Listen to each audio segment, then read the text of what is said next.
Hello friends, ಇವತ್ತಿನ ವಿಡಿಯೋದಲ್ಲಿ ನಾವು ಚಿಕನ್ ಪಕೋಡ ಯಾವ ರೀತಿ ಮಾಡ್ಬೋದು ಅಂತ ನೋಡೋಣ.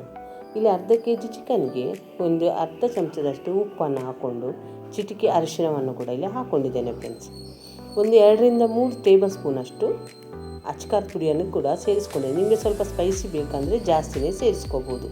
ಅರ್ಧ ಚಮಚದಷ್ಟು ಅವಿಜ ಮತ್ತು ಜೀರಿಗೆ ಪುಡಿಯನ್ನು ಕೂಡ ಇಲ್ಲಿ ಹಾಕ್ಕೊತಿದ್ದೇನೆ. ಮತ್ತೊಂದು 1/4 ಟೇಬಲ್ ಸ್ಪೂನಷ್ಟು ಬೆಳ್ಳುಳ್ಳಿ ಶುಂಠಿ ಪೇಸ್ಟನ್ನು ಕೂಡ ಇಲ್ಲಿ ಸೇರಿಸ್ಕೊತಿದ್ದೇನೆ. ಈಗ ಒಂದು 2-3 ಟೇಬಲ್ ಸ್ಪೂನ್ ಆಗುವಷ್ಟು ಕಾರ್ನ್ಫ್ಲೋರು, ಒಂದು 3 ಟೇಬಲ್ ಸ್ಪೂನಷ್ಟು ಕಡಲೆ ಹಿಟ್ಟನ್ನು ಕೂಡ ಇಲ್ಲಿ ಹಾಕ್ಕೋಬೇಕು.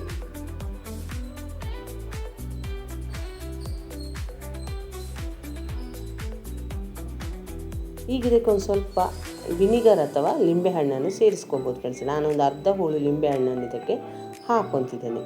ಈ ಲಿಂಬೆಹಣ್ಣು ಹಾಕಿದ ಮೇಲೆ ಒಂದು ಸ್ವಲ್ಪ ನೀರು ಹಾಕ್ಕೊಂಡು ಇದನ್ನು ಗಟ್ಟಿಯಾಗಿ ಒಂದು ಸ್ವಲ್ಪ ಕಲಿಸ್ಕೋಬೇಕು. ನೀರಾಗಿ ಕಲಿಸ್ಕೋಬಾರ್ದು ಫ್ರೆಂಡ್ಸ್. ಇಲ್ಲಿ ನಾನು ತತ್ತಿಯನ್ನೇನು ಆ್ಯಡ್ ಮಾಡಿಲ್ಲ, ಡೈರೆಕ್ಟಾಗಿ ಇದನ್ನು ಮಿಕ್ಸ್ ಮಾಡ್ಕೊತಿದ್ದೇನೆ. ಇದನ್ನು ಮಿಕ್ಸ್ ಮಾಡಿದ ಮೇಲೆ ಒಂದು ಅರ್ಧ ತಾಸಷ್ಟು ಇದನ್ನು ಪ್ಲೇಟ್ ಮುಚ್ಚಿ ಸಪ್ರೇಟಾಗಿ ತೆಗೆದಿಡೋಣ.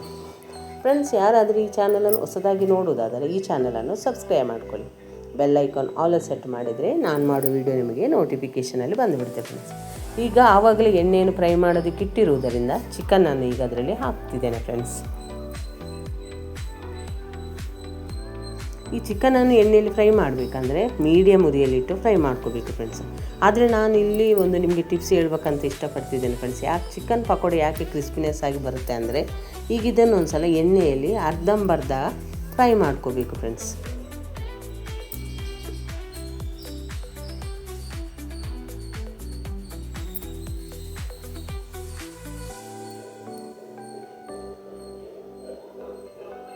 ಇದಕ್ಕೆ ಯಾವುದೇ ರೀತಿಯಿಂದ ನಾನು ಫುಡ್ ಕಲರನ್ನು ಆ್ಯಡ್ ಮಾಡಿಲ್ಲ ಫ್ರೆಂಡ್ಸ್. ನಿಮಗೇನಾದರೂ ಇಷ್ಟ ಇದ್ದರೆ ನೀವು ಫುಡ್ ಕಲರನ್ನು ಆ್ಯಡ್ ಮಾಡ್ಕೋಬೋದು.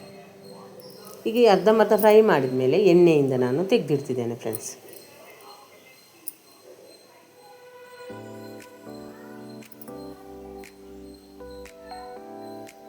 ಈಗ ಸೆಕೆಂಡ್ ಬ್ಯಾಚಲ್ಲಿ ನಾನೀಗ ಮತ್ತೊಂದು ಸ್ವಲ್ಪ ಚಿಕನನ್ನು ಹಾಕಿ ಫ್ರೈ ಮಾಡ್ಕೊತಿದ್ದೇನೆ. ಇದನ್ನು ಕೂಡ ಅರ್ಧಂಬರ್ಧ ಫ್ರೈ ಮಾಡ್ಕೋಬೇಕು ಎಣ್ಣೆಯಲ್ಲಿ.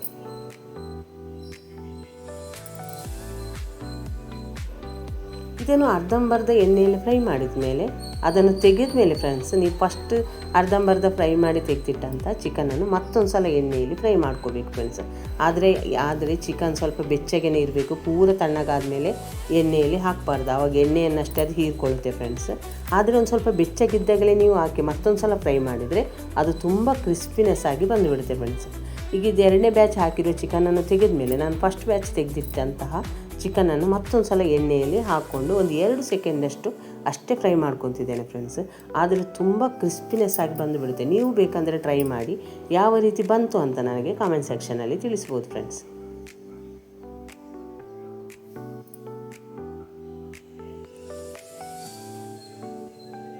ಈಗ ಫಸ್ಟ್ ಫ್ರೈ ಮಾಡಿ ತೆಗೆದಿಟ್ಟಂಥ ಚಿಕನನ್ನು ಹಾಕಿ ಮತ್ತೊಂದು ಸಲ ನಾನು ಎಣ್ಣೆಯಲ್ಲಿ ಫ್ರೈ ಮಾಡ್ಕೊತಿದ್ದೇನೆ.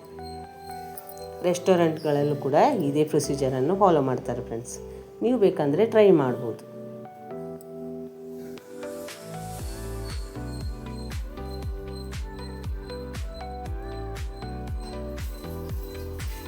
ನೋಡಿದ್ರಲ್ಲ ಫ್ರೆಂಡ್ಸ್, ಯಾವ ರೀತಿ ಚಿಕನ್ ಪಕೋಡ ರೆಡಿ ಆಯಿತು ಅಂತ.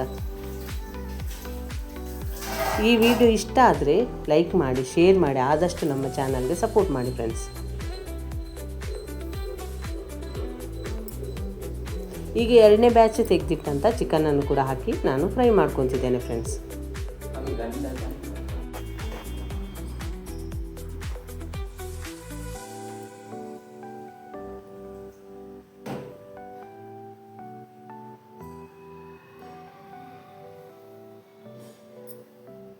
ಈ ವಿಡಿಯೋವನ್ನು ನೀವು ನೋಡಿದ್ದಕ್ಕೆ ನಿಮಗೆ ತುಂಬ ಧನ್ಯವಾದಗಳು ಫ್ರೆಂಡ್ಸ್.